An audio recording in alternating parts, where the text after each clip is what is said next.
get homophobic on you, Michael. You know, much as I'd like to say that, if you get having seen Joe play soccer, I'm afraid the end would be God does exist. So, so 5-minute closing remarks, and you're to start? Yes, sure. But yeah, essentially, you know, my closing remarks are basically going to summarize some of the points I've said already and raise a few new ones. And that's basically the idea of, I think tolerance is a very important factor in any kind of pluralistic society like Canada or anywhere else in the world.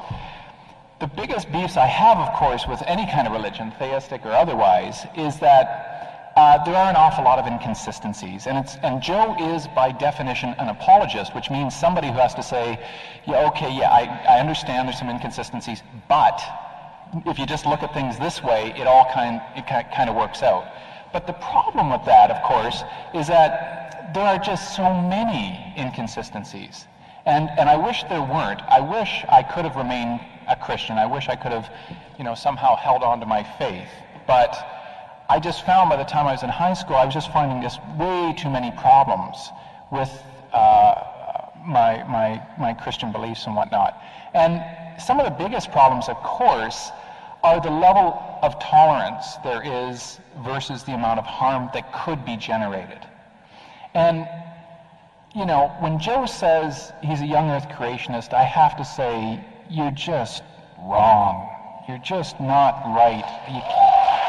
You know, there's no way the universe is 6,000 or 12,000 or 20,000 years old. And in order for me to demonstrate this to you, you have to be accepting of scientific evidence.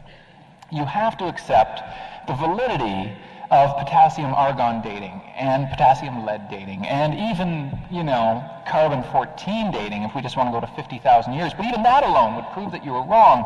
I don't know why you have the evidence in front of you and choose to be a young earth creationist. I just don't get it. You're a bright guy, Joe. I love you. You're a wonderful guy, you know, but that part really I have trouble reconciling in my particular view. You ought not to believe that. It is epistemically irresponsible for you to believe that because a singular book says it so.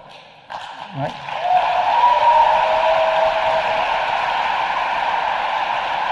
And I'm happy to live in the same world with you. I'm happy to go for, you know, to dinner with you and to be your friend. And we'll get along just fine, provided, of course, that our beliefs don't generate harm towards others. And as long as they're not doing that, I have no problem with us having a plurality of views. But I'm just wondering what you think and what you feel in your heart when you look out into this crowd, knowing that there are Muslims here, knowing that there are Hindus here, knowing that there are gays and lesbians, homosexuals, right? And wondering, in your worldview, is heaven big enough for all of these people?